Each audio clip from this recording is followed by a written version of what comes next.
सरदारगंज खटीमा क्षेत्र में हाल ही में मुस्लिम युवक ने हिंदू युवती पूजा विश्वास की नृशंस हत्या कर उसके सिर को धड़ से अलग कर दिया। इससे विश्व हिंदू परिषद व बजरंग दल ने लव जिहाद की साजिश बताते हुए दोषी को फांसी की सजा देने की पुरजोर मांग की है। घटना के बाद से जनाक्रोश व्याप्त है, हिंदू संगठनों में भारी रोष व्याप्त है।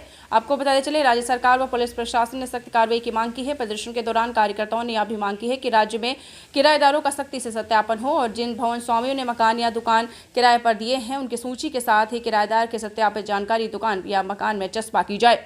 उन्होंने यह भी कहा है कि मुख्यमंत्री पुष्कर सिंह धामी यूपी के सीएम योगी आदित्यनाथ की तरह उत्तराखंड में भी विकास करे। पूजा के हत्यारे के घर पर बुलडोजर चलाया जाए।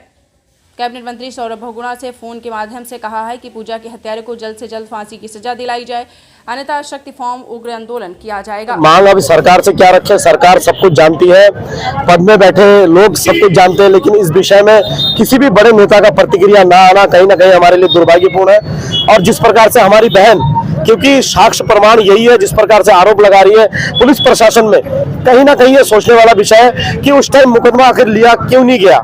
ये सवाल सबका है, किसके दबाव में नहीं लिया गया।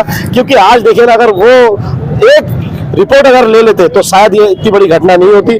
अब देखिए ना, कोई भी चीज होती है, हम एक चींटी को भी मारना चाहते हैं ना तो हमें दर्द लगता है, लेकिन ये लोग जिस प्रकार से जैसे जानवरों को काटा जाता है उसी प्रकार को इंसानों को, हमारी बहनों को, हमारी बहुओं को काटा जा रहा है। तो इनकी मानसिकता आप समझ सकते हो। तो आप सबसे निवेदन है पुलिस प्रशासन से, सरकार से, कि अगर सब कुछ आपके कंट्रोल में होते हुए भी अगर ये सब चीजें हो रही है तो कहीं ना कहीं आपकी बहुत बड़ी लापरवाही, बहुत बड़ी कमी है।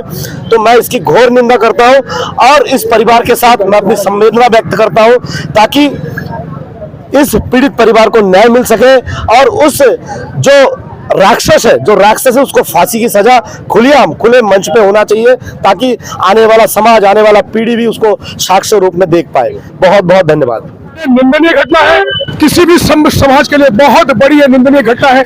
जिस प्रकार से लव जिहाद का मामला फल फूल रहा है, सरकार को होश में आना चाहिए, सरकार को कड़ी कार्रवाई करनी चाहिए। और मैं पुलिस प्रशासन से निवेदन करता हूं कि इस प्रकार की रिपोर्ट अगर कोई दर्ज करवाना चाहे उसकी रिपोर्ट को दर्ज करवाए, नहीं तो इस प्रकार की घटना और आसानी से करने के लिए वो फल फूल रहेगा। मैं माननीय मुख्यमंत्री से मांग करता हूं कि जो ये घटना को अंजाम दिए हैं उनको फांसी की सजा हो, संपूर्ण समाज उनकी बहन बेटी के साथ फांसी की मांग करती मैं सरकार से।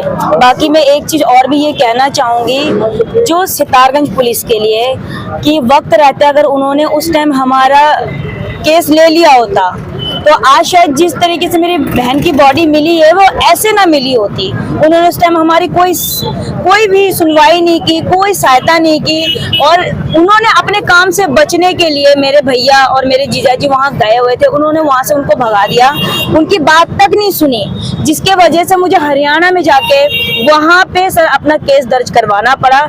मैं ये कहना चाहूंगी, आप केस मत दर्ज करिए किसी की एकदम से, लेकिन आप उसकी बात सुनिए तो सही।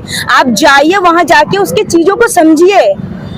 बस यही कहना चाहूंगी, उसको फांसी दीजिए, इंसाफ मिलनी चाहिए बस मेरी बहन को।